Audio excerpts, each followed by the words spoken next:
10 days old nga mga tikin-tikin ako. Kanyang pinakagamay, ihid.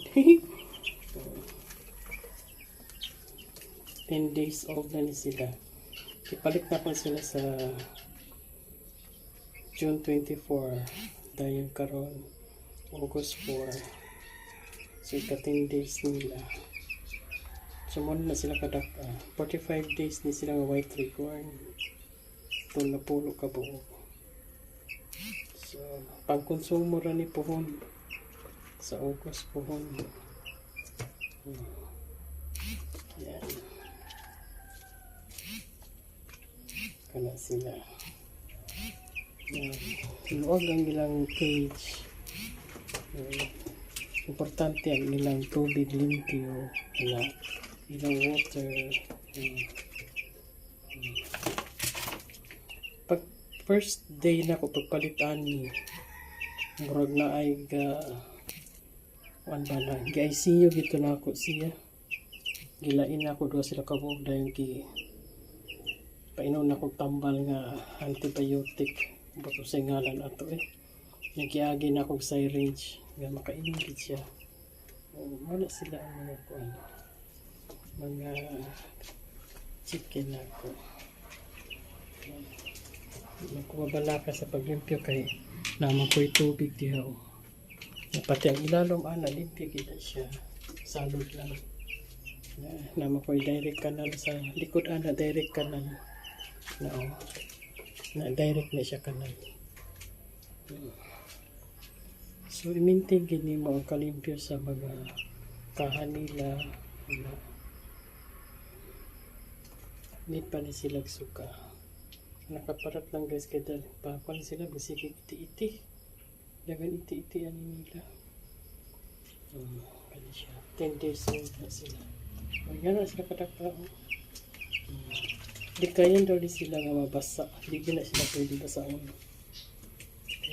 Gagmay pa man.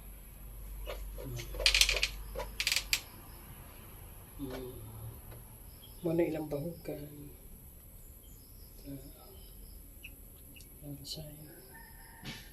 Buntag mga tulog na sila. Busog kayo na sila. So, muna ilang kuwan. Life. Sa mga tikin-tikin ako. White leghorn na daw tawag. Tingala ko ano na ilang kutipot ilang. Uy, puri mo yan. Tampo kayo ilang mga kutipot.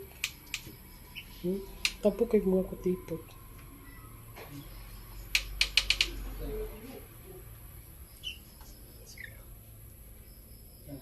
Good night, tikin.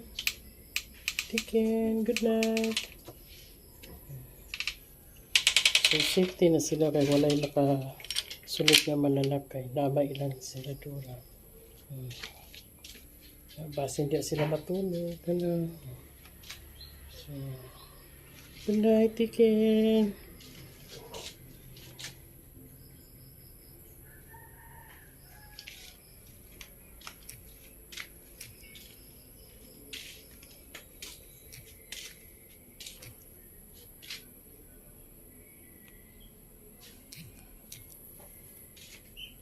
May brush nila akong ginagamit ito. Kaya sa ilang bahuganan.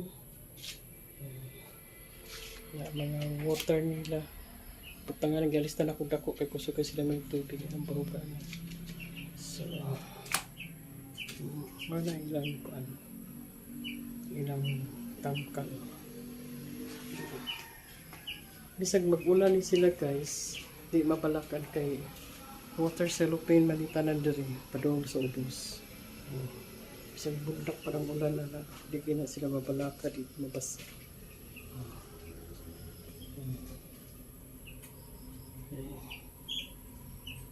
10 days old na sila.